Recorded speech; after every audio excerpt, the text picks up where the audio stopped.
I'm Wendy Christensen. I'm a professor of sociology at William Patterson University in Northern New Jersey. I've been on Twitter, I think maybe since 2010. I waited until, I think I had a Twitter account before I finished my PhD. And then when I finished my PhD, I got the Wendy PhD account, which felt like really important. And then I've been pretty active on Twitter since then. I remember Tina being one of the kind of the OG Twitter people early on in the sociology Twitter days, and enjoying doing like back tweeting of ASA meetings and SWS meetings and conferences. And I've met, really great people on Twitter, and it's been really useful for me, I think, as an academic, which hopefully we can talk more about. We have sort of four general topics.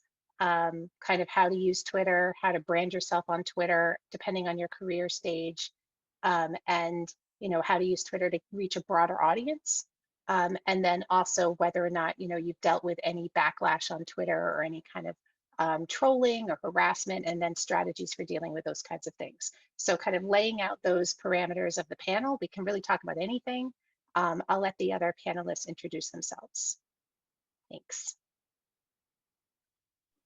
Do we have an order we're going in? I know the order looks different on everybody's Zoom. So do you want to go next, Shantel? Sure, alphabetical. Okay. I'll go next. Okay. I'm Shantel Gabrielle Buggs. I'm a fourth-year assistant professor at Florida State. I have been on Twitter, I want to say since like 2009, but I started off with just kind of a private, like personal account that was mostly just like following my friends. And then 2011, I was part of this steering committee during grad school, my first year of grad school, for the development of what we called an action research course that a professor in Black Studies was going to be teaching, that was basically like supposed to, so it was going to, I think, have undergrads in it maybe, but it was like designed, I guess, to kind of like help, like, I guess, disseminate research from academics like beyond the academy. And so like the end product of it is this series that airs on the local PBS channel called Black Academics. And so they've been doing that obviously for a couple of years now. And it's, like basically several speakers, but like the class kind of organizes that whole thing.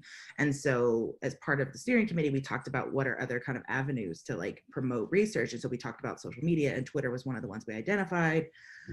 And so all of us kind of as part of that, like developed like public facing Twitter accounts. So that was where future Dr. Bugs first appeared. And so I had that for pretty much all of graduate school. And most of my tweeting from that account, I did a lot, I guess, of like, participating in like live tweets of like conferences and things like that. And then I also ran the social media for my department. And I was like editing our graduate student blog. So I was like basically having to be like very online. And then I think since I got a job and got the PhD and moved over to just my SG Bugs handle, my kind of public profile has gotten a lot bigger, I think, just from tweeting about kind of whatever. A lot of it is academic stuff, but I also just, if it's an award show or something, like I'm tweeting about those things as well. And I think I started doing more public writing, which I think also helped bring more attention to the Twitter account. So lots of thoughts definitely about all of the topics today, but that's kind of my journey, I guess, with Twitter. That's great. Thanks, Shantel. I guess next alphabetically would be Tina. Hi. Thanks, Wendy. Thanks, Shantel. It's so great to see everybody. I really miss all my good friends, and one of the things that I love about Twitter is how I get to talk to people, even when we're far away. And so, but it's still no substitute to seeing faces, and so it's really great. So as Wendy mentioned, I'm Tina Fetner. I'm at Fetner. I've been on Twitter so long, I got the original, name, and I had to look up when I started. At 2007, I looked it up while Wendy was saying that, and so I'm so old that I started twittering on blogs, and so when when I was a young assistant professor, we blogs were kind of just a new technology that was getting off the ground, and I used that to practice my writing and developed a friendship group with other kind of sociologists who were also on blogs and commenting on each other's blogs. And when Twitter came, the conversation shifted into that format, and so those kinds of communications carried on, and so some of the things that I would have to reflect on in terms of kind of promoting your research or gaining a following. I really didn't do any work to make that happen. I was, just have the benefit of being around a long time, and so but I think the one thing that I always try to keep in mind is that you know Twitter is a network, not a stage. And so you can get an account and you can promote your work all you want. If you want to be, it's not a bullhorn, right? If nobody is listening to you, it doesn't really matter. And so really, I focus mostly on the relationships, like the communications. I talk to people about sociology, about things I care about. I listen to people who are also care about those kinds of things. And then, so that's how the Twitter world that I'm in blossomed. And so I think that's where I would start. And I think I'll just leave it there. I didn't even introduce myself. I'm a professor of sociology at McMaster University in Hamilton, Ontario. Thanks, Tina. And Korey? I'm Korey with a K. I don't have to say that as much now that I'm on Zoom more and more. I'm a fourth-year doc student at University of Nevada, Las Vegas, studying the transnational, like the historical roots of transnational policing. So I'm very new to Twitter. My background, I'm actually a computer scientist by training and just got into social 4 years ago, almost. And I was talking to Candace Robinson and Shantel Allen, who's actually on the call too. And they were like, yeah, you need to like get on Twitter. Cause I kept talking about creating this like community of academics who are actually loving, right? And trying to change the culture, and like, you need to get on Twitter. I said, okay. And as a computer scientist, I've been running away from technology because I got too deep, I feel like.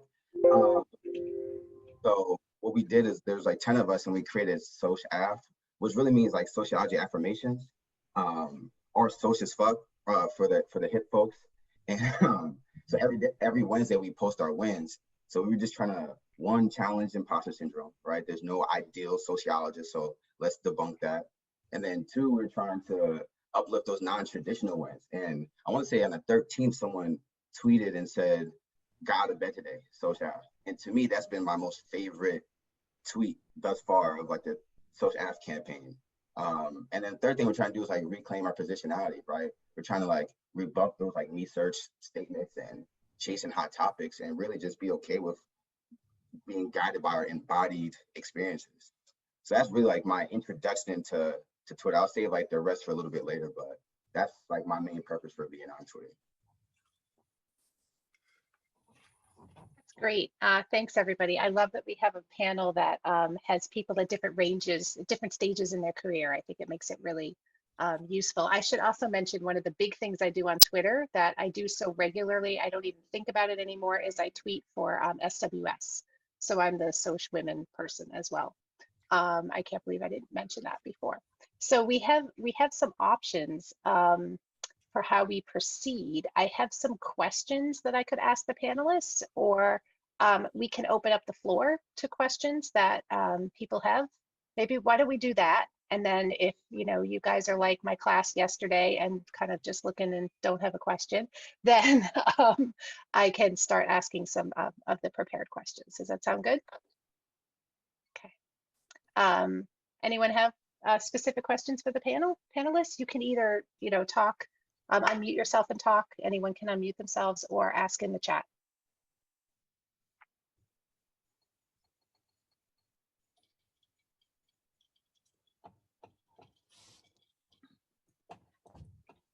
I'm wondering if it might help to like at least start off with one of your questions. Sure, absolutely, yeah. Okay, so I mean, I guess some of you already talked a bit about how Twitter's been useful for you at your stage of the career. So I guess the next interesting question might be how you think about your Twitter audience. How do you think about who you're tweeting for and at when you tweet? I think that might be an interesting place to start. I guess I can start with a response there. So when I first created the public profile, I mean, yeah, I was following other sociologists and academics, but I think I was mostly, focused on participating, I guess, in like academic Black Twitter, because I was already kind of like following a lot of like kind of high profile Black Twitter like folks from my private account. And so kind of just carrying some of that over, I guess, with like people who were fellow graduate students and obviously folks who were faculty. So like Korey mentioned, Candace and I met through Twitter. I think Candace just like happened to follow someone that I had gone to undergrad with, and we all were like tweeting each other.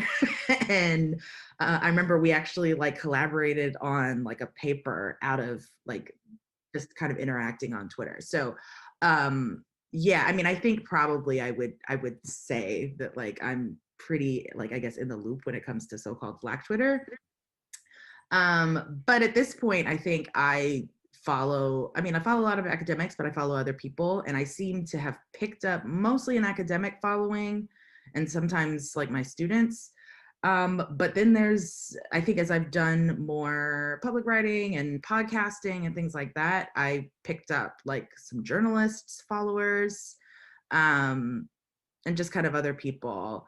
And then also just like strange, like random like comedians like Jesus Nice. Like I don't know how Jesus found me, but like, it's kind of cool because there's obviously some people who like, have like these really big platforms that seem to think I'm worth listening to, I guess.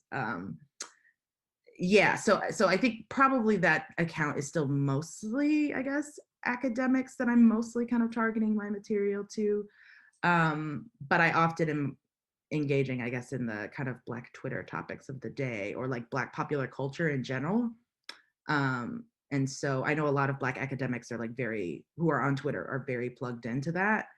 And so I think that probably shapes a lot of the conversation topics like of the day. Like when I think about like my day yesterday, I talked about the podcast interview I did about, multiracial families. I was talking about verses and the, Ashanti versus, Keisha Cole. And we were talking about, so it's like all of that, right, happens in one day for me pretty much every day.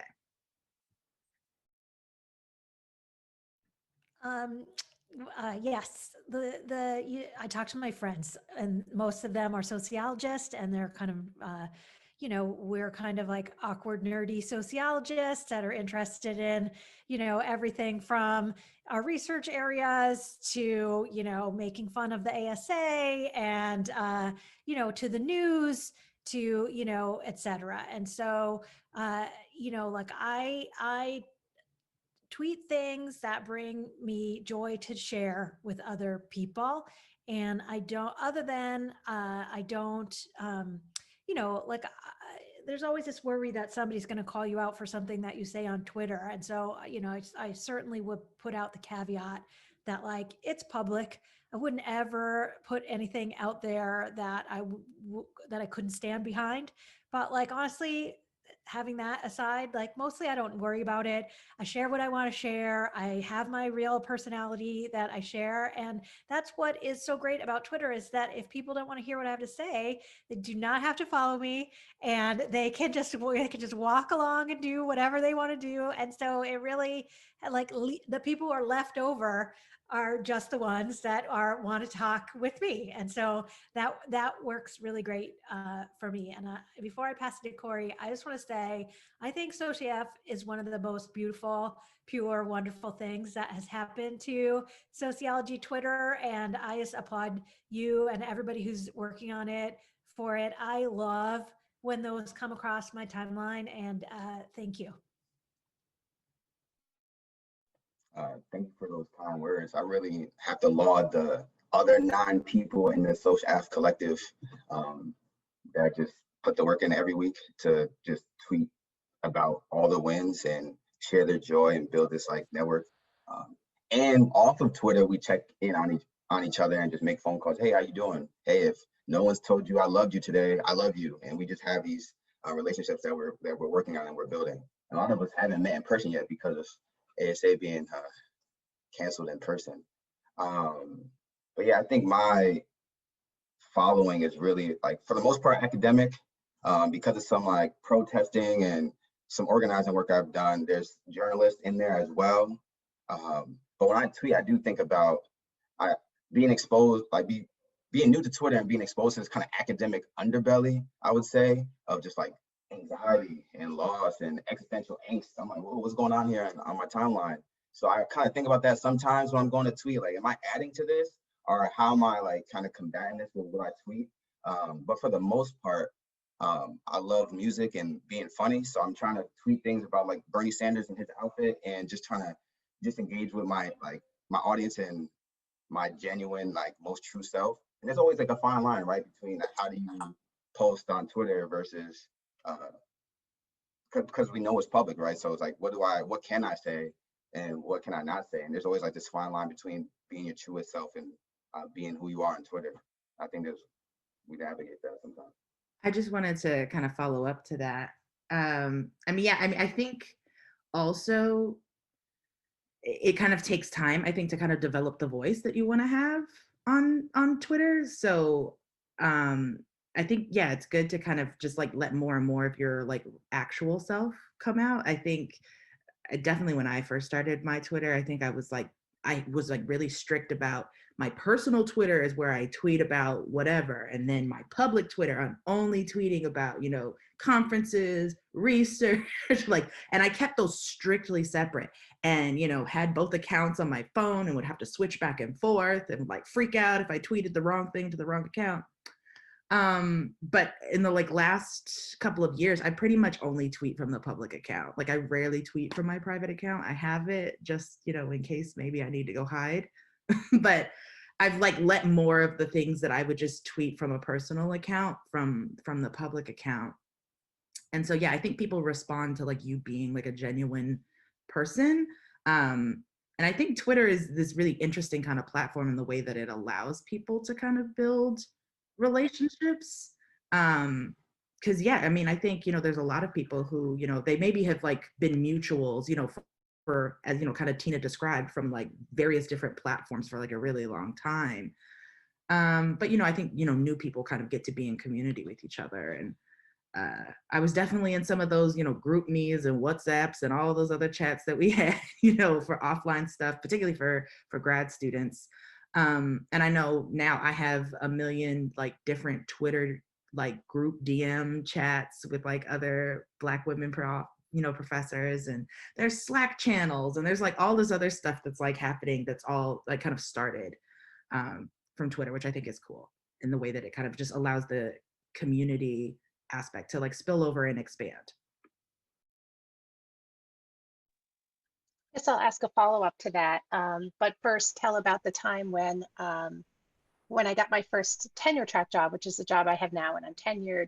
I tweet pretty much my personality. So I might tweet something critical about higher education, or maybe even my institution. Certainly, like I tweet everything I tweet. I guess my rule is that if it's something I would say at like a department potluck or at like a mixed function on campus, I'm fine tweeting it. And I just pretty much don't edit myself and say whatever I want, even before I was tenured.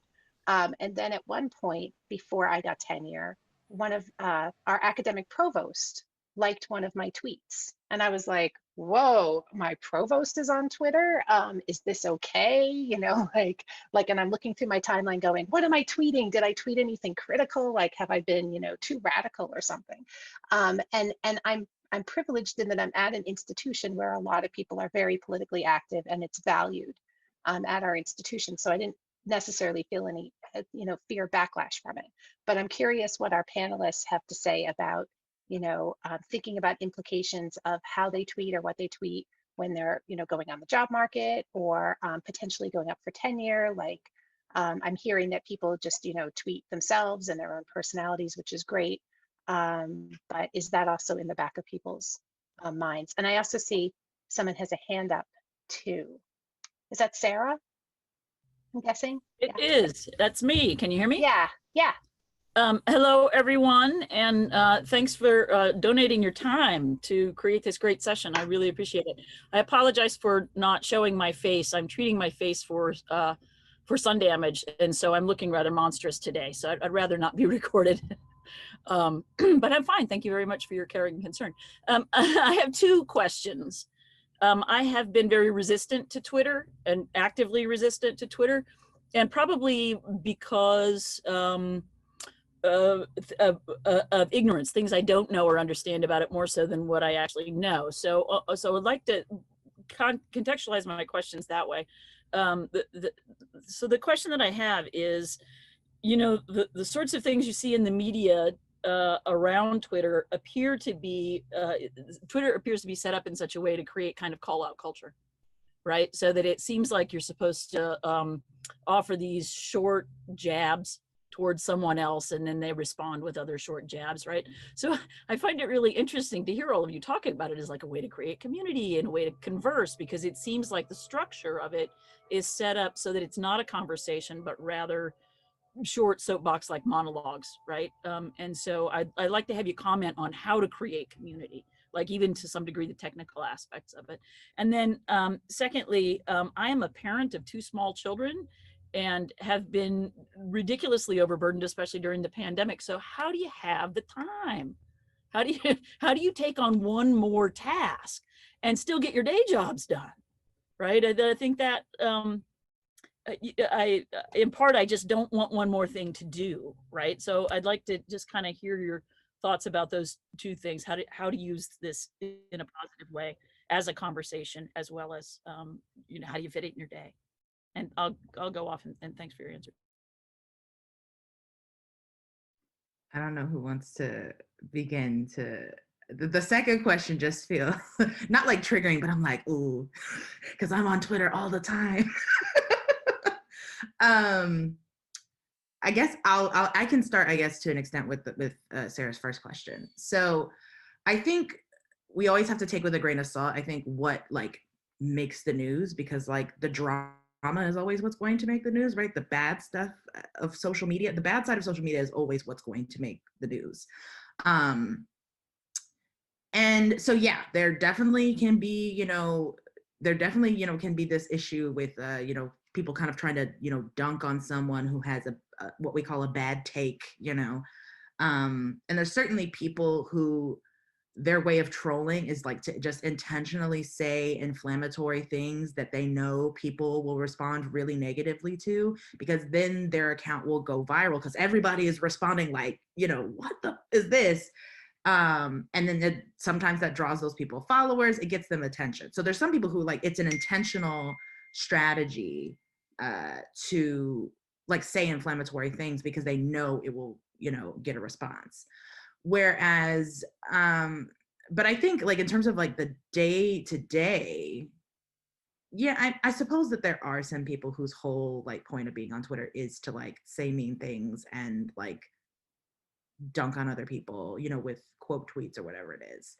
I generally try to keep my, I guess kind of more scathing tweets for people in positions of power. So politicians, institutions at large. So, when universities, put out really weak statements about things, like I'll tweet about those.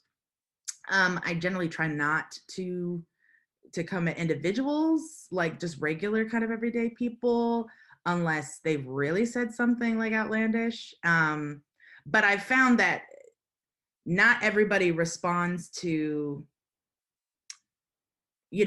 so this, like I remember like one time I must have tweeted something that was like, so this is an example of what,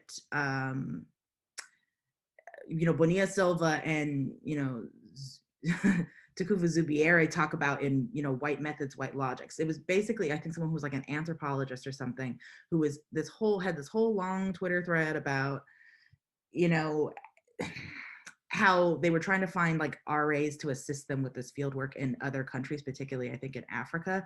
And we're talking about these African research assistants as though they were like not as good. It was some problematic framing. And so, I kind of just responded saying, like that this thread was this good example of like that book. And the person like took it as me attacking them and me trying to like set them up for trolls. And I'm like, the only people who are even going to really care about what I just said are other academics. And it was a white woman. And so I do feel that sometimes there's obviously going to be those kind of structural inequalities that inform how people take so-called call-out culture. So like when it's people of color or queer people who are commenting on someone who is, structurally more privileged, it turns into, cancel culture, which, isn't a thing. And so I think part of perhaps the struggle, I think, with Twitter, and other people have said this, I think, more eloquently, is that Twitter provides a platform for like the most marginalized people to be to some degree on equal footing with people who have like a lot of structural power. And so like they can directly critique and say, and talk back to things in ways that they can't in like their offline life. And so, people talk about cancel culture, but it's like, what is the actual reality outside of Twitter? Like, yeah, maybe you got, dragged on Twitter today, rightfully, but like, are you actually, losing your job or losing opportunities outside of Twitter?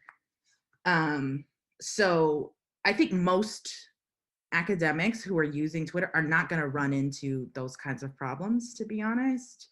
I think it's kind of exaggerated that like everybody's just trying to attack everybody else. I think that that's not true. And I think a lot of academic disciplines have now started like hashtags. So like there's the Twitter historians for the historians. Sociology Twitter, unfortunately, doesn't have like as cool a name as like medieval Twitter or Twitter historians. But,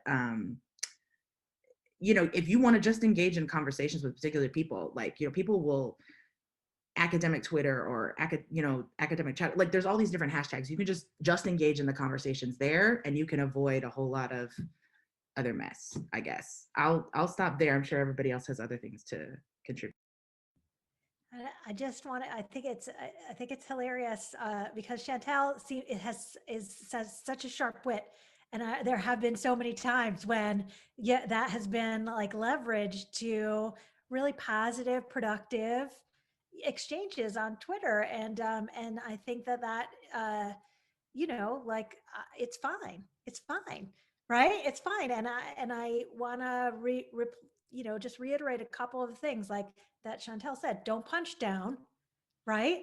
Don't leverage your sharp wit to a student or somebody who is not in a position that is vulnerable in whatever way, and don't be a dick, right? Like don't say, if you have something that is critical to say it clearly, and like wasn't it just this week when you were criticizing Kim Whedon, who was tweeting about the job market, and like that was a very, that created a conversation that improved that conversation on Twitter about what the job market really looked like, and what it refined the arguments, and nobody, as far as I could tell, nobody took offense, everybody learned a lot. I learned a lot, and it helped me think better. And so I agree with Chantel. I'm not worried about, the sharp remark occasionally. And I also want us just address, because there's this other thing that's related, which is the like swarm attacks of particular Twitter users. And I think that, that happens, and it's horrible. And that's not what we're talking about. Like, but I want to really separate the idea of a swarm attack from what people tweet as individuals, because I want to disrupt the idea that what you say kind of causes a swarm to come your way. I don't believe that it does. I think that there are activists and kind of people getting together to try to find people, almost always in intersectionally marginalized social locations, that then like become like easy targets to attack, right? And so you can read Sarah Soberai's book, and you can, have that conversation. But those swarm attacks, I think, are very different from the occasional kind of negative comment, or, kind of just a critical engagement or an interesting engagement that happens kind of all the time. And the other thing, once again, if you don't like that kind of conversation, just walk away. Just to unfollow. There's the best thing you could do: unfollow, block, and mute. Those are the three best ways to make your Twitter a place of joy and and laughter and community. Is unfollow, block, and mute. And if you can don't, also just make your account private. yeah, exactly. You can lock your account down. I'll let Korey add. I think those are both phenomenal answers. I'll speak a little bit to the creating community aspect of the question. I use Twitter in a way where I just want to engage with people at all times about miscellaneous things. So if I see Vilna, who's my mentor, put up a painting, I'm like, hey, that was amazing. How did you do that? Or I'm learning how to play the piano. So if I see a piano come across my timeline, I immediately say, hey, how long have you been playing? So I think building community is really just engaging with people that you see on your timeline across things that you both may like. And I see things like there was someone who posted a very like sad tweet, and I had no clue. Like, we've never met in person, but I just sent them a DM and said, hey, like here's a space if you want to vent, if you want to talk. Here's my contact information, and just trying to build relationships in those ways. So I really think it's about how you use Twitter. So you could go on there and say, hey, I want to be a troll today, and you're going to face those consequences. Or you can go there and say, hey, I want to actually engage with people and learn about them and see what do we have, what synergies do we have, how do we collaborate, are there resources that we can share? And also to speak to the second question about like, how do we have time? I feel that's a heavy question. But to me, and as we say in like the Social App Collective, hey, engage when you can, right? So there's some Wednesdays that I don't tweet because I'm doing things, I'm doing other things. And there's some days I don't tweet at all. I might go on and just see what other folks are saying and like some things and retweet real quick. But for the most part, I just engage when I feel like I can and when I have the energy to engage. That kind of keeps me even, as opposed to feeling like it's an obligation to tweet every day about whatever the world wants they know about. Yeah, I definitely agree with that last part about, I think, you use Twitter as much as you want to, as much as you feel comfortable. And I think the people who are hashtag extremely online, like, we're just really comfortable being on the social media app all the time. So like, it doesn't feel like an extra burden to me. But, I think if you're going in with, a particular kind of intention, then yeah, maybe, you kind of just have to think about, well, how much time do I want to dedicate to this? And if I don't feel like dedicating time today, then, you just don't have to feel obligated.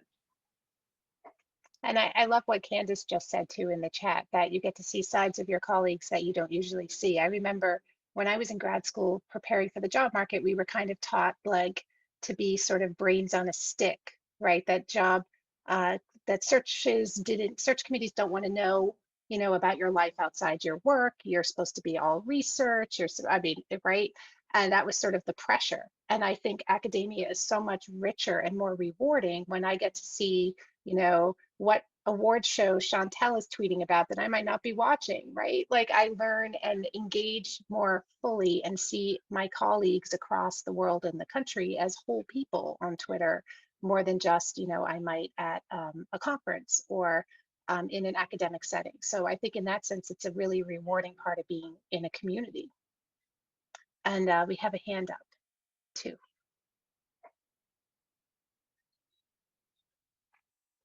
Shantae. Oh, that's Shantae? me. Hey. Hey, y'all. Thanks so much for this session. I had organized a session called Social Media, the Good, the Bad, and the Ugly for the North Central Sociological Association a few years ago. And this conversation is very reminiscent of that. So I appreciate this and you guys sharing all of your experiences.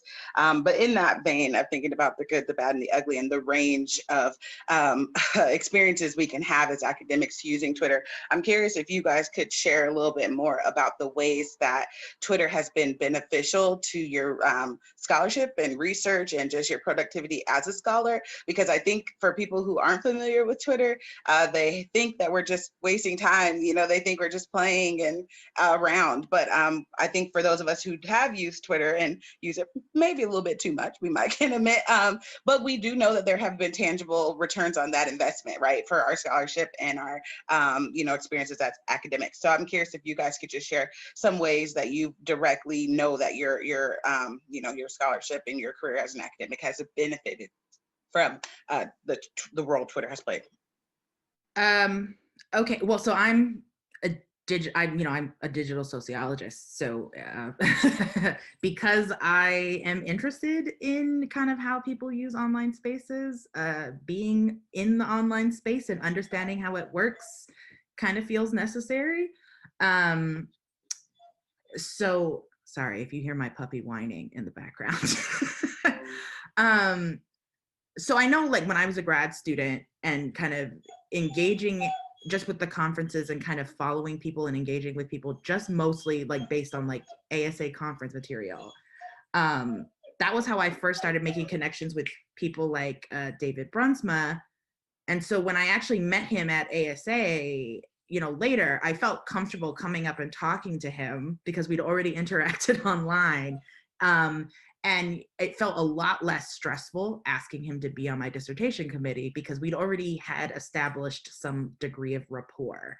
And then I you know, have had people say, you know, they follow me on Twitter. And so like, that's why they came to me for this like interview opportunity, or like, would you be on this panel because I follow you on Twitter and you're, you know, I like what you have to say. Like I get a lot of that.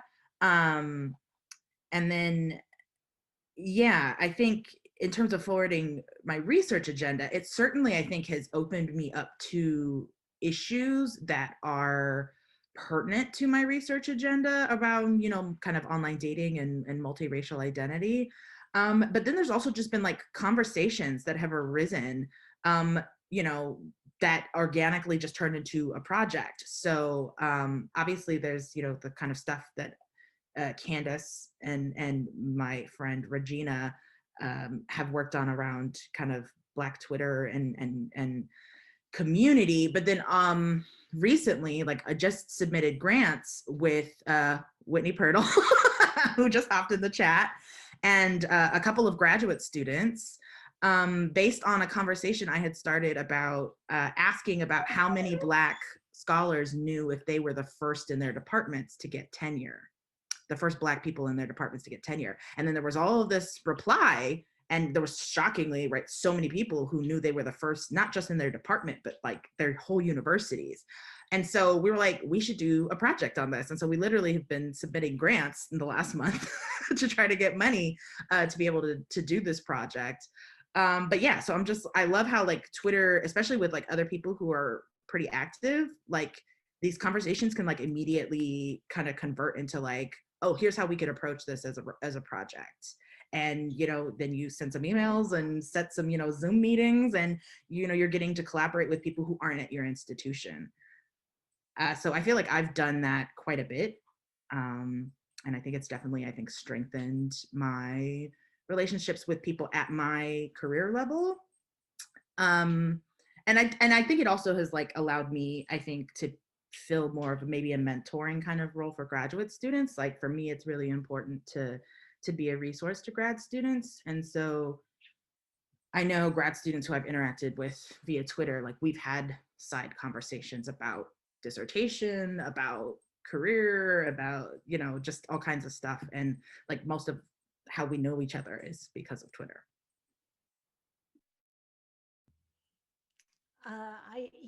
I don't even know where to start answering this question because like everything I know is because of Twitter. Like I feel like I learn it's like the first draft of every paper that comes out I learn about on Twitter first, and it's not just me. Like all of my grad students have been sent a million emails like, I saw this article on Twitter, I thought it would be useful for you. Every sociology conference that I get to go to is filled with joy and friendship because of the people that I've had conversations with all year long, waiting to get to see them in person. I get to follow not only my own research area, but I get to learn about like a much broader swath of sociology than I would have time to kind of read journal articles or subscribe to different journals outside my field. And I get to hear all kinds of insights of things that are going on kind of in related fields, and in kind of just the professional, in the discipline, I guess I should say, like what's going on in the discipline of sociology. What are people arguing about? Where are we on the science versus activist kind of debate? Like, how is that going? Like everything is coming. Everything that matters to me that I care about is coming through my Twitter feed, and so it really helps everything that I do. And I won't even have one of those pseudo confessions that I said I'm too much on Twitter, because I don't think that I am. It doesn't take up a ton of time. It fits into the crevices between things, right? It's like when you've got something on the stove, and when you first wake up in the morning and you're not really ready, you're having your coffee or whatever, and but like I have a very kind of no notifications, just like Twitter doesn't shout at me. Like I don't let it call my attention. It's there when I'm ready to open it up on my screen. And so I think that, it is just, if I could like develop a news feed that was just the things that just smart people that were talking about stuff that I was interested in, well, that's my Twitter timeline. Yeah, I see Twitter is very productive to my research agenda. There's a lot of books and articles like folks talked about before that just come across my timeline. I'm like, whoa, I gotta get this. And behind it, a whole bunch of books that I have yet to read because I just keep buying them before I read the ones that I have. I think a lot of us have that, like that syndrome, I guess. But also there's like folks, I see like Brittany Battle on here, I see Wendy Purtle, and these folks I've never met in person, but that I look up to and see them on Twitter. And I'm like, wow, they're doing that. And it kind of keeps me motivated about just how I go through my graduate career and beyond. So that's another way. Also, I've like entered like writing groups based off of people that I bumped into off of Twitter. So there's folks across the country who are looking at my work and vice versa that came just from Twitter connections. So, and also I think it's going to ease I have yet to be to ASA. And I think that's going to ease my time there by going there and saying, hey, I have probably like 20 Twitter peeps that I want to connect with and spend time with while I'm there. So I think in terms of productivity, it's definitely a place where it can help your research. And I don't think there's as Tina said, I don't have no confession saying, hey, I'm on this too much. It's like, no, you're on there for the right amount of time that you need to be on there for. And I literally published an article with Jen Sims and Rory because of something that I got pissed off about on Twitter and it turned into a publication. So I am very pro Twitter. I want to echo what Tina said too about notifications. I have notifications turned off on my phone for Facebook and Twitter. I don't get those little red dots. I just have them, and I forget where I read this a while ago, but I have notifications for like Messenger and texting. So when like live people in the moment get in touch with me, that's fine. But if it's a social media app, I get to pick when I go to it and check it out. It's on my own time. And the muting, the blocking, I block liberally. You know, if I get, we haven't talked about this yet, but if I get, you know, one little poke from some right-wing QAnon person, then I don't engage. I'm just like block. And if one of their friends posts back at me, then I block them, and I just keep blocking them until they go away. So that doesn't happen that often, but I think, you know, liberal use of those can keep your Twitter a nice place, as it should be, as Tina describes how it should be. Yeah. Do we have other questions from the, oh, I noticed Alan mentioned it's a great way to connect to community-based organizations. Do people want to talk a bit about reaching beyond academia and whether or not they've been successful or tried to reach out to either, you know, journalists, the news, or community nonprofit orgs?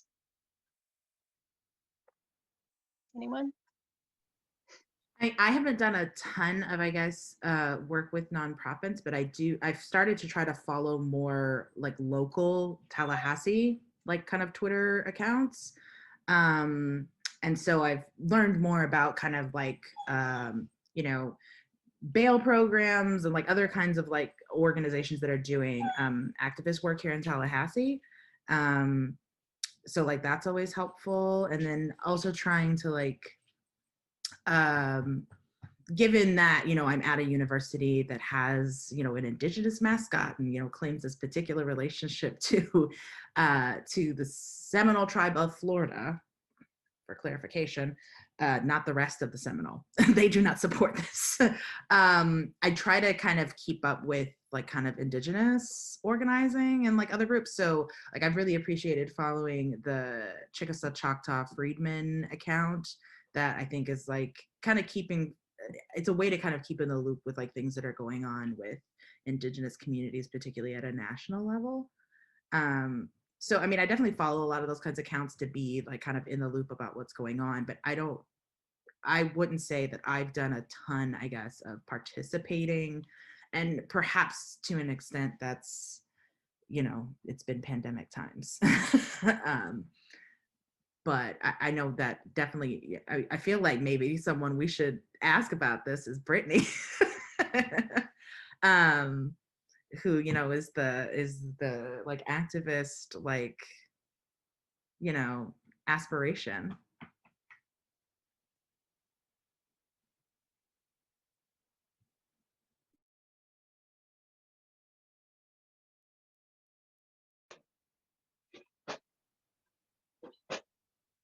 I don't want to put Brittany on the spot, but if anyone else wants to add, Korey?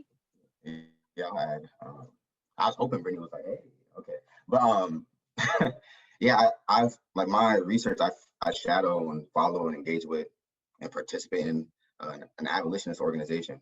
So on Twitter, I follow, we have like someone in my field site created a bot that tracks all the people that go to jail in our county and what the bails are set at. So I kind of just follow certain accounts that our organizing has created to just kind of stay in the loop, like, all right, what's bail look like today? Or what does education look like in Nevada? Well, we know that's a hard topic to talk about, but we're trying to follow like what's happening just like kind of across the board in my community. I haven't done much I haven't done that on like a national scale and just following national organizations too much. I've been really focused on following local orgs, but it's not purely on Twitter because I also see these folks in person, well, pre-pandemic, and then just kind of try to see how do we use, and I think that's our conversation now, is like, how do we use Twitter? And we were talking about this last week on our calls, like, how do we use Twitter and how do we use social media to organize digitally and to continue to, because our ledge session is starting. So we're saying, how do we mobilize people to testify when our traditional ways to testify at the ledge session has been blocked? So we're just trying to think through now, like, how do we use Twitter as this platform to continue to have our voices heard?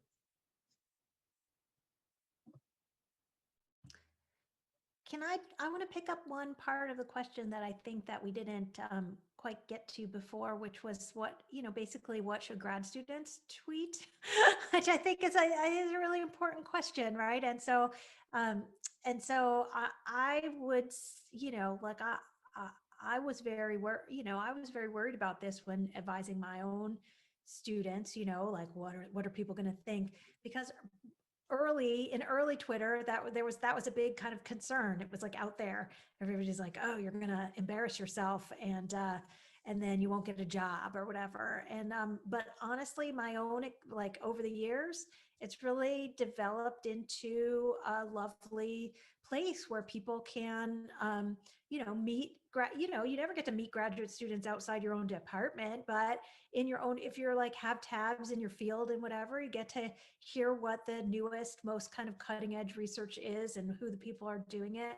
You get to meet them, you get to kind of fold them into your community. And so I wouldn't necessarily advise grad students anymore to be especially shy or worried about it. I think go ahead and make your ties. It's going to be easier for you to make ties with your peers than with people, somebody with 10,000 followers or whatever, or the most prestigious person in your field.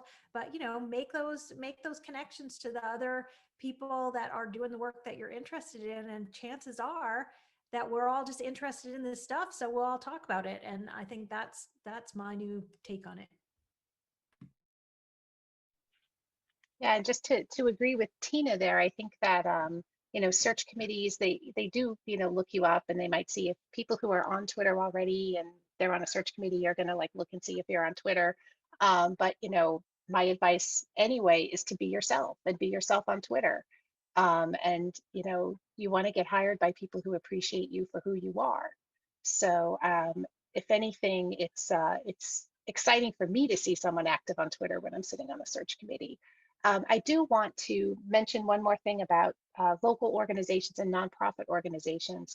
I've used Twitter to encourage my students to get to know the organizations working in the community. And that's actually resulted in a couple students like getting jobs post-graduation with like the New Jersey Institute for Social Justice. What I have my social movements classes do is study a local organization and look at how they do their framing and messaging. And they have to look at their Facebook page and their web page and their Twitter feed. And then, interact with them and suggest some ways that they might improve. So I also think that one thing we haven't touched on yet is using Twitter in teaching, and that's like a whole other session. But it's been a really great way for my students to see what's going on locally, and to start seeing that they can really get involved in that. And some of them, as a result, have become really active as well.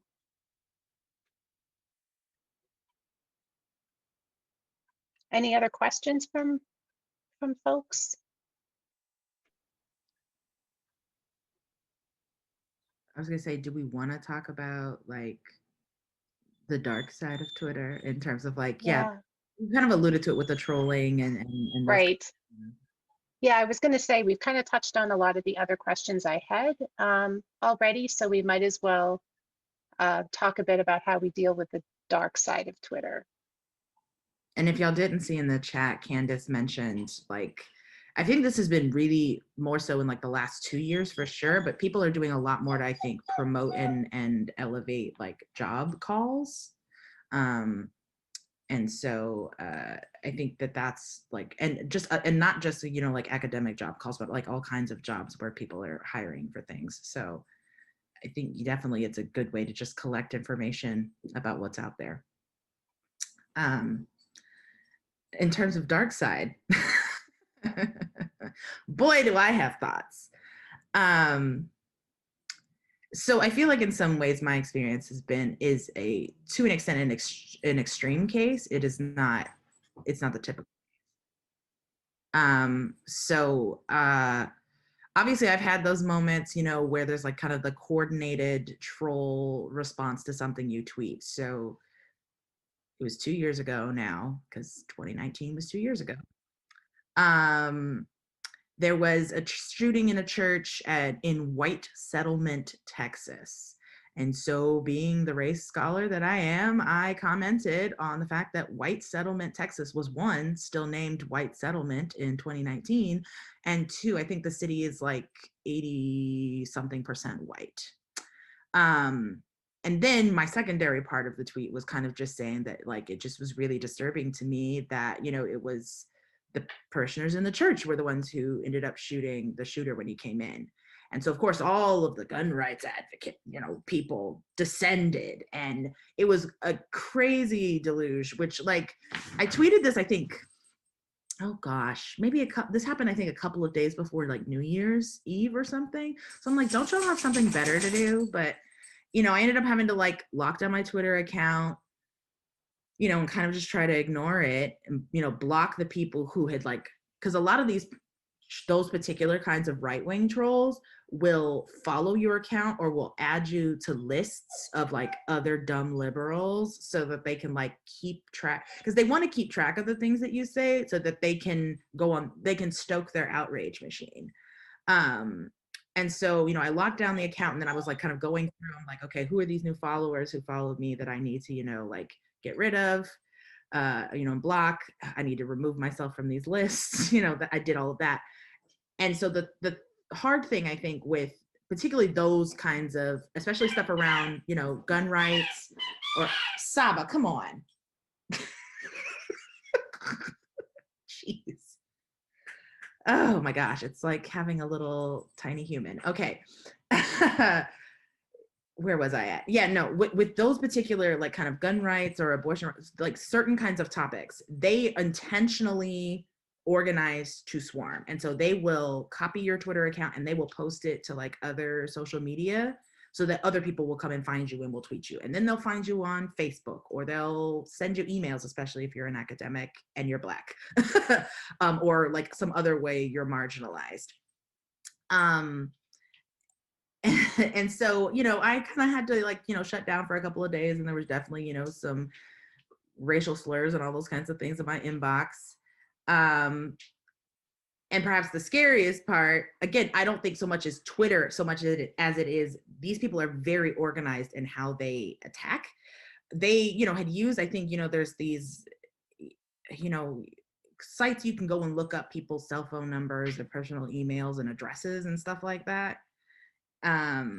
And so I was getting text messages to my personal cell phone, and then like they mailed postcards to my home address. And so I was like, okay, like this is, and I'm just like, this was, you know, happening like days later. I'm like, don't y'all have something like New Year's Eve? You're like, let me go to the post office and mail off this postcard calling this woman in a different state from me a fascist. Like what? Like they're a lot. But so like, I have a really supportive dean.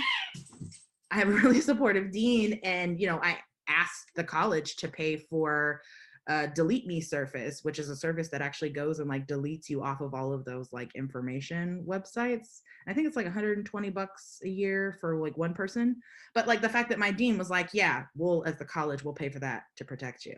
And I think some of that stems from the fact that, again, as I said, I have a particular case of having a cyber stalker that I've had for several years. That has like attacked me a lot via Twitter. So like has like at one point was stealing my photos to like create fake Twitter accounts of me, and then has like done things like co-opt the Me Too sociology movement and created like an account to like attack people from there. So again, like I have a very particular, that's like really the extreme case. And it hasn't deterred me from continuing to say what I want to say on Twitter and being who I am. And like, you know, it wasn't that long after the White Settlement situation that I went and made my Twitter public again. You know, so I think Tina, I think, said it best early on when, you know, she said that she doesn't say anything that she can't stand behind. So I think, you know, for me, everything I say, you know, I mean, and if, you know, if it's I would say it to your face. You know what I'm saying? Like if it's something I feel like I can't say to the person's face or like say in any other setting, then it doesn't need to be said. You know, and so I'm very much kind of a I say what I mean kind of a person, and I'm not gonna say it just because this is a platform, you know, where maybe people think you can just kind of say things that you wouldn't actually say to the person. Like, that's not how I operate. And yeah, so sometimes you can end up on the radar of people who are these right-wingers who are, you know, they're very intentional with how they kind of try to descend because they want to scare you into silence. And, you know, we certainly saw, you know, the ways that they got emboldened by, you know, the previous administration, and, you know, those people aren't going away. And so I think, yeah, I think there are some people who really don't want to engage this. And I've seen a couple of other journalists and academics who like study white supremacy who've talked about like being not necessarily wanting to write about it publicly because these kinds of campaigns where they descend.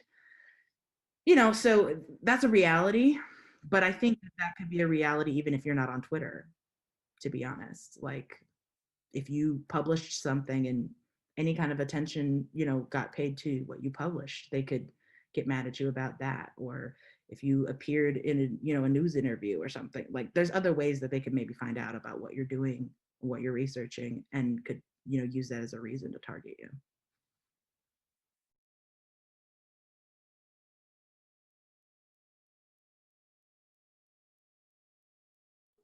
Yeah, I just wanted to follow up. There's like a plane going by. That's the case every day. I think I haven't had like an experience to the same like level to the same extent. But what I usually do is I take insights that I get from just talking to folks. I like to post like questions, like thought-provoking questions, like questions that make people think reflexive or think have a critical reflection about their own lives. And I had one tweet. I think that's what got like most of my followers. So I don't know who a lot of these folks are. About something that had like a social justice oriented like perspective on why you're doing research. Like pretty much saying like you shouldn't be doing like why are you doing research if you're not trying to change something socially. I didn't say it in those words, but it's something along those lines. And just like hundreds and hundreds of comments later, you just have these people who are just coming in and saying these like, I don't know, they got the eagle picture and like the American flag with the, and it just didn't make sense. So after a while, I started to block some folks as they came in. But then I'll also see like the other side where like the folks on the left were like kind of combating the dog at me. And the people like fighting in the comments. And to me, I always see Twitter as a place where I don't want to argue because one, I think Twitter is a place where everyone just wants to be heard. But not too many folks want to listen, you know what I'm saying? So I just, I kind of try to just block the folks that were coming in and take a step back. But even when I'm not having these scathing critiques, like punching up at these politicians or what have you, and just asking questions that make people think, it generates this like anger. It generates this this animosity that people just jump onto these comments and start just tweeting like bogus things. And then I have like on my website, is my name, and then I just got some like spammy like contact today. So I feel like these folks are like the underside, the underbelly, and the dark side is really that folks are persistent and organized, like Shantel said, to really just kind of keep badgering you. So I think that delete button, or the block button being strong and that mute button being strong as well, which is like my soft block for the time being. I think that's really important to kind of keep in like your sanity as you go through Twitter. You should probably explain what a soft block is. All right, so a soft block and how I use it is that there's folks that are like they're doing too much, in my opinion, and like in my slang. And instead of just like blocking them, I'll put them on mute for like a few days. Or if I'm like, if someone's just doing a lot on my time, I'm like, oh, I don't really want to see that right now because of maybe what I'm bringing to the table and what's my experience are happening in life and this pandemic. I'll just like mute for a little bit and then come back when I'm able to actually engage with whatever's like the conversation is happening. So that kind of helps me a little bit stay, I don't know, emotionally available on Twitter, as opposed to just kind of diving into these different rabbit holes that I see pop up. I mean, and I think it also depends on kind of how much work you want to do to maybe curate who follows you, right? Because part of the curating of Twitter is who you follow, but you also can control who follows you.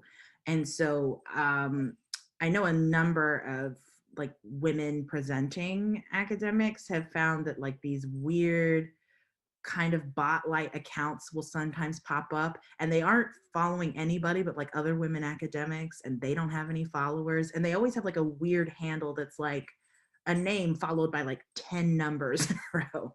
And so I often will just kind of skim through my recent follower, like people who followed me list, and if I see an account that seems body, you know, and I'll go and I'll look at the tweets and see if they, you know, what their content is, and if we share any follow. If it seems suspicious to me, I just go ahead and block it. I don't have a problem preemptively blocking people, even if they're a real person, to be honest. Because, you know, I'm just like, I would rather just like protect myself. So, you know, I think, you know, you can do things like that are like preemptive, you know, and I definitely, you know, kind of skim through like lists I've been added to just to see, you know, and you can, you know, block the person who added you to a list, and that'll take you, I think, off of the list. So, you know, these kinds of things you can do, I think probably are a bigger maybe concern or something to like think about doing when you start to amass more followers. But if you're still, you know, having a pretty like that's if your following's mostly your friends, then it's probably not something you have to worry as much about risking. But I mean, I think technically you enter micro influencer status when you have like 1,000 followers, and then like, you know, it can go way up from there, obviously. So yeah, I guess I think it all kind of depends on the kind of experience you want to have. But yeah, I mean, you know, I don't rely too much on like reporting stuff to Twitter most of the time, because unless it's like, you know, the accounts that like stole my image and were like impersonating me, then I'm like, this is an imposter, everyone report it, you know. But Twitter is they're still iffy about how they respond, I think, to trolls, especially trolls who just move from account to account, because people will come back, you know. So again, to me, it hasn't been a deterrent. I still keep being active on Twitter and doing the same stuff, but I've learned to, I think, try to do things that are proactive, using the tools that we have.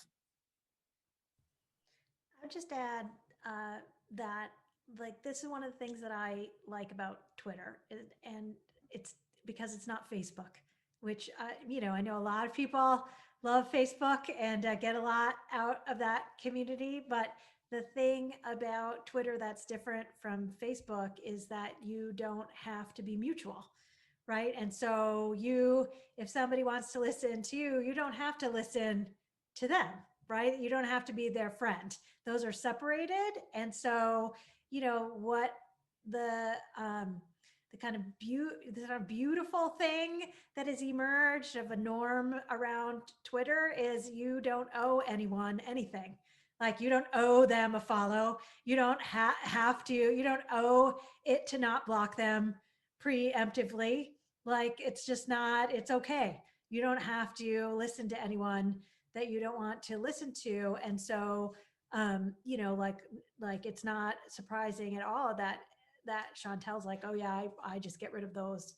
I just get rid of those accounts I don't recognize. I don't want to have anything to do with them. That's very kind of like, that's fine. No, you know, fine. If somebody's like a real person that got blocked and, you know, wrote an email, was like, did I do something because you blocked me? Shantel would be like, oh, is that you? Okay. Or whatever, you know, like, it just isn't, it's just not a problem the way that it would be, I think, on Facebook. And I want to highlight something that Shantel mentioned too, because I think that it can be a good resource and support, hopefully, to get in touch with your dean, your department chair, if something like that does happen. I had, you know, and you never know what's going to set people off. I had a photo, I was at an event for our local congresswoman when she was elected, Mikey Sherrill, and I posted a photo of her and I on Twitter together. And a friend of mine from high school who has since become a huge QAnon person, like huge up in the QAnon stratosphere, and has been for a few years now before anyone really knew what it was, saw this picture of me and her and decided to write some stuff that was inappropriate about her. And now that you know what QAnon believes in, you can imagine, and stuff about, because we had grown up together, stuff about my parents. And it totally came out of the blue. I had forgotten that I followed this guy from high school on my Twitter account. Like I didn't even remember that he was there. So I was like, what the heck? And, you know, I had to end up getting in touch with Mikey's campaign, and I know her, so that wasn't a big deal, but I was like apologizing. I'm sorry, all this crazy crap ended up on this photo and she's tagged in it. And then I went and told, you know, my department chair and my dean that now all these QAnon folks were coming after me, and I blocked them.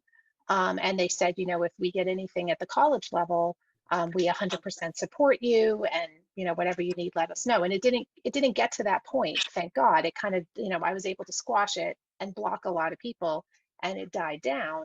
But I think you know, if you have good relationships with your dean and your department chair, it's good to let them know, hey, I'm being harassed online. I've had this happen. First of all, it's stressful, and it's helpful if people who you work with know that you're going through that stress. But then if there's ways they can support you, don't be afraid to ask for that support. And I didn't know about that service, Shantel. That's very cool, that you can have yourself scrubbed. Yeah, I learned about that. So there are some kind of like online packets that activist friends of mine who've had experience with being doxxed before, like they pass those resources around. And so I had kind of was basically going around and trying to delete myself from those services myself when this all happened. But they start to repopulate within a few months. So you basically either have to constantly be doing it, or in this case, you can just pay someone else to do it. Great. So yeah, you know, I figured it was the worst that my dean could say is no, we won't pay for it. But I'm like, don't tell me you want to know how you could support me, because I'm like, here's an answer. Pay for this. And, you know, $129 a year is not a huge expense for, you know, a college. For me, it is. Well, can I say, like, you know, the universities really need to support their academics and students in this way. Like, and you know, for you know, that is us someday. That's you all someday. Is gonna, you know, be the deans and the, you know, the chairs and what have you. And you know, like the universities get a lot out of academics who have public profiles because they have their work and their voice out there, and they love to, you know, you know, have their press releases, have your, you know, research featured, or, you know, you're in the news because you have this profile. They get all the benefit out of that, and really they owe it to the people who do that extra work, right? Which is like, not, you know, once again, that's not, you know, part of your 40-40-20 or whatever you're, you know, you're getting actually, you know, assessed on for your merit or whatever.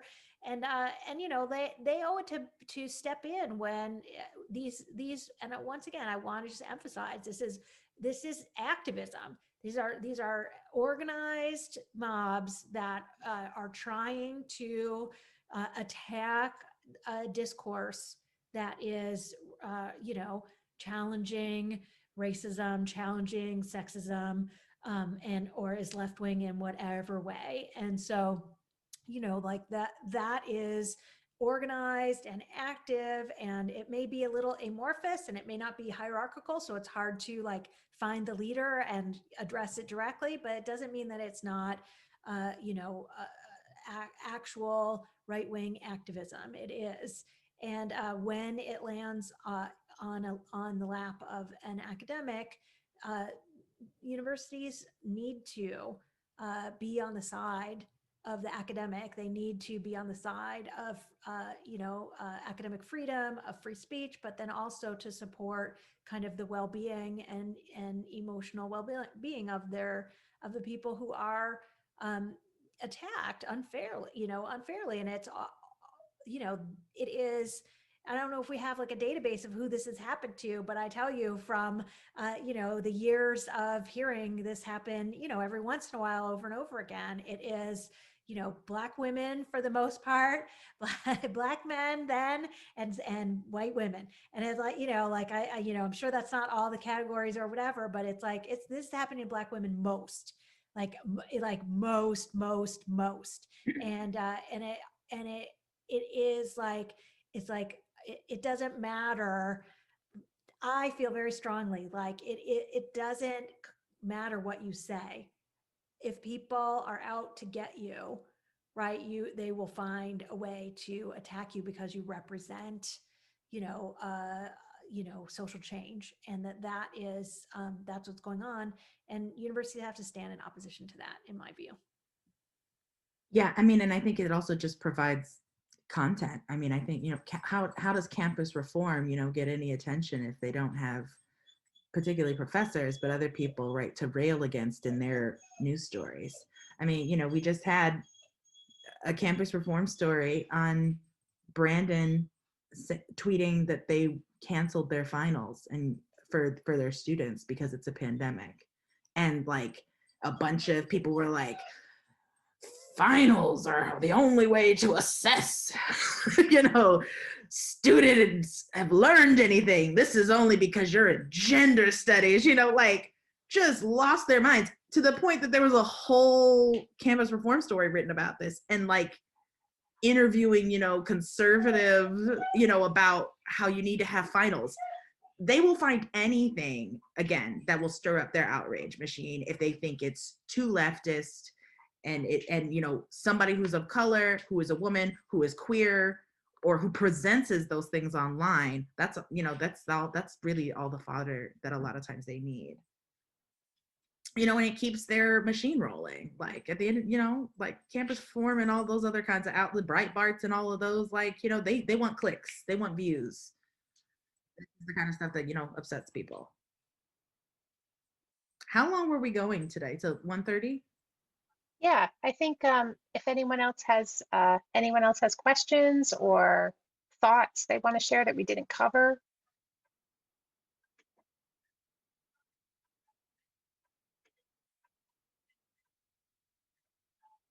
How about the panelists? Did we cover everything? Do you have any closing thoughts?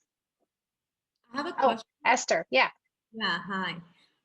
Well, first of all, thank you everybody for doing this. I'm also one of those people who have been like very resistant to entering Twitter for many years, also because of mental health reasons and all that. Like I knew that I needed to be like extra careful with the kind of spaces that I entered. So I've been going to several of these panels, and this one has been amazing. So thank you so much for all the advice.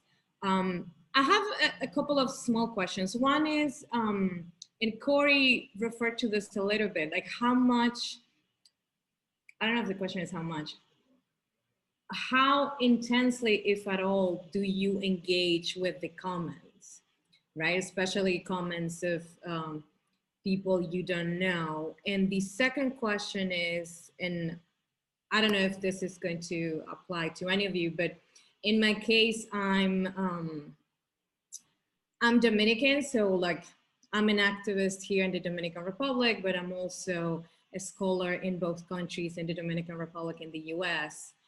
And I don't know if, like, how people manage that, like having those two different languages, two different groups of people. Have you had any experience or do you know any experience that you can refer to me in that sense? And again, thank you so much.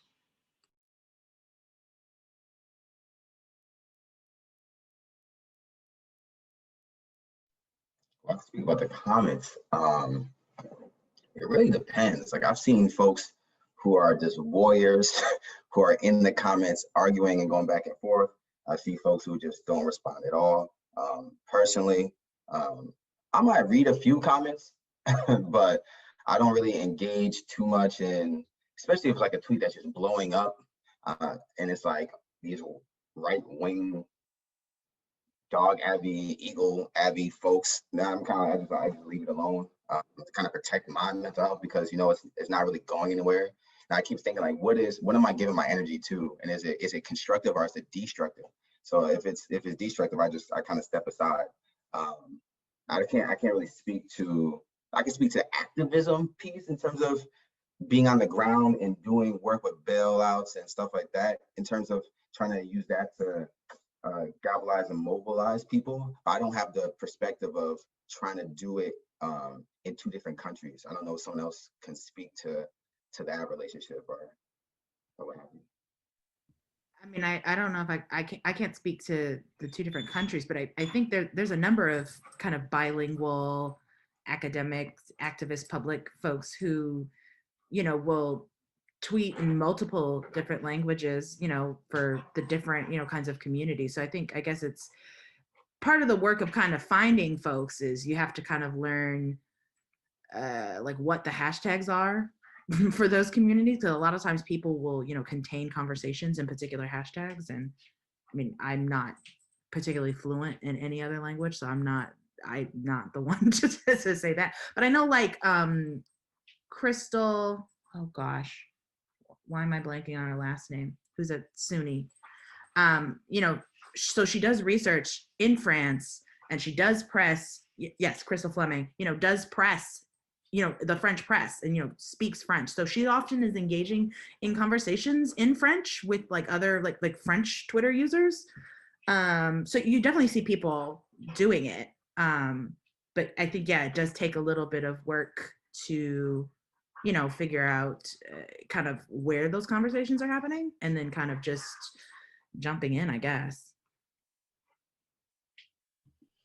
And I guess the one thing that I would add to those great comments is that, you know, like most of the conversations that are happening on Twitter don't have a ton of comments and back and forth. Like it's like mostly, I think most of us have the experience of being like having crickets respond to our tweets, but you know, and so you kind of like have to have a bit of a piece with that as well. But like if I, you know, if you do have a tweet that gets attention from people you don't know or whatever, like, you know, I probably would read them, but if they were rude in any way, my fuse is like, it's so short, it's not even a fuse. Like I would block so fast, like I just to get that out of my life. I really, you know, I don't need it. And so I that's what I would do.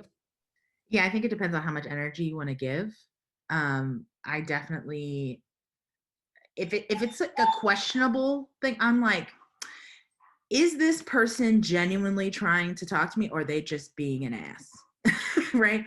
And so, you know, I'll go and I'll look at their profile and I'm like, who is this person? You know, kind of to get a sense of like who they are. And so sometimes you'll find it's some like younger person who, you know, maybe didn't phrase it, you know, with like the best way, but like they genuinely are just kind of trying to understand what you're saying. And so I'll be kind of like, you know, okay, you know, you decide who you want to engage. You don't have to engage anybody. You can ignore them. And, you know, I think the people who are really being disingenuous, you know, or want to be aggressive, you know, so you're just going to ignore me? Yeah, I'm going to ignore you. And if they keep that up, then you just block them. Like, it's not, you don't have to give them your time. I perhaps am more generous with my time perhaps than others. But that is very conditional on how like I'm interpreting the tweet. And then sometimes, you know, this is why I have like group chats where I'm like, so this reply, is this person trying to come at me like aggressively? Is this shady? You know, you get a little, you consult before you reply. So, you know, again, I think it kind of depends. But yeah, if it's something that like goes viral and gets like a lot of attention and a lot of replies, you're probably not even gonna have the time to read everything. And I've actually had people kind of comment innocuously where I don't know them. And then I have to do what Shantel said. I have to go to their profile because their question is also sort of innocuous. And I find this happens, I tweet a lot about teaching. If I'm tweeting about feminist practices in the classroom, I think that the right wing sets up like buzzwords that they're looking for, right? So, you know, I might get an innocuous question from somebody that's like, oh, so you think all students should learn that there are more than 2 genders? And I have to be like, is this a legit person trying to interact with me and asking a question that I could help them understand the answer to, or is it trolling? And a lot of times if you just go to their profile, you can tell that they're, you know, they have very few people they're following. Maybe they're all women in gender studies professors that they're following, and that's weird. And I just block. I block. Yep. I was thinking about, sorry, I was late, technical user error difficulties. I was thinking about what Esther said actually about mental health.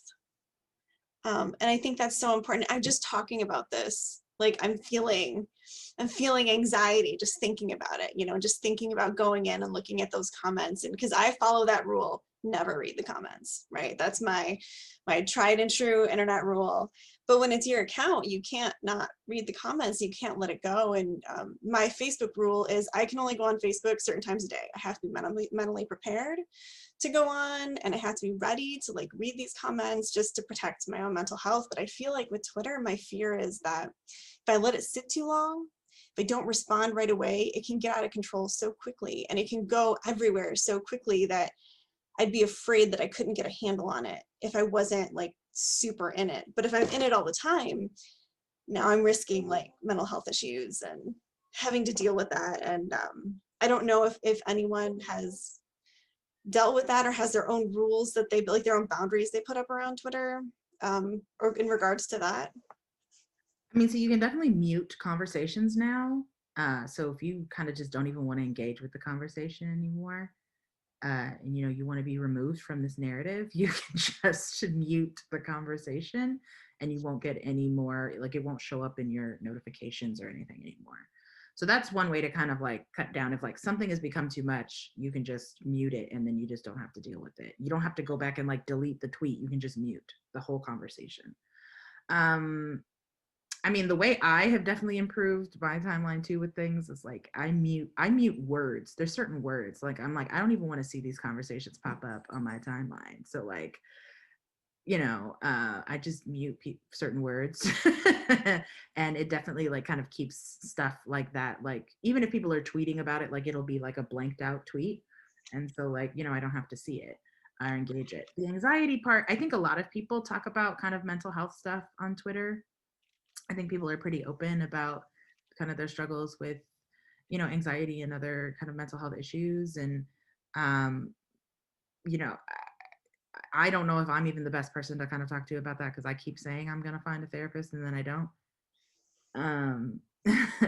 But yeah, I mean, I think you definitely have to do, you know, kind of what is going to be best for you. Like you have to prioritize yourself because again, like I do Twitter because it's fun for me, not because like it's a job or you know I'm required to. And so I feel like you definitely shouldn't do something because you feel like it's an obligation or it's like this arduous task. I think you should, you know, stick with it because it's fun. And if it isn't fun for you anymore, like we've had an exodus actually lately of some pretty big profile people, like Eve Ewing left Twitter.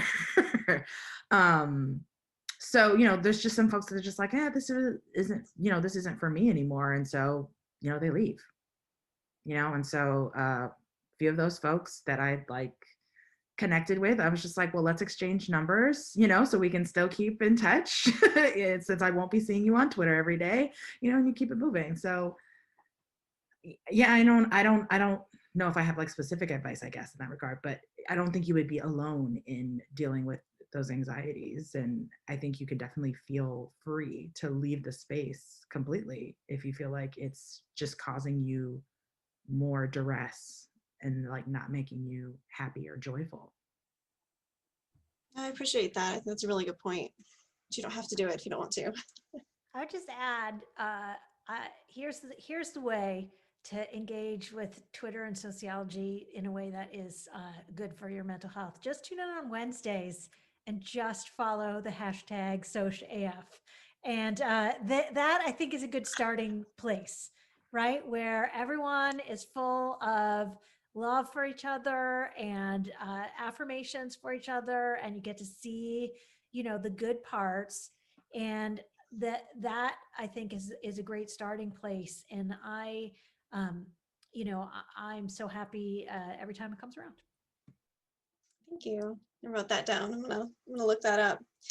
yeah, I feel like it was really nice to hear like, hey, if you don't like it, don't do it. I mean, because yeah, that's common sense, but at the same time, I feel like there's, especially those of us that are on the job market right now, there's this pressure to just be everywhere and have your name everywhere and have people to find you and look at all the cool things that you're doing. So yeah, that's definitely something to think about.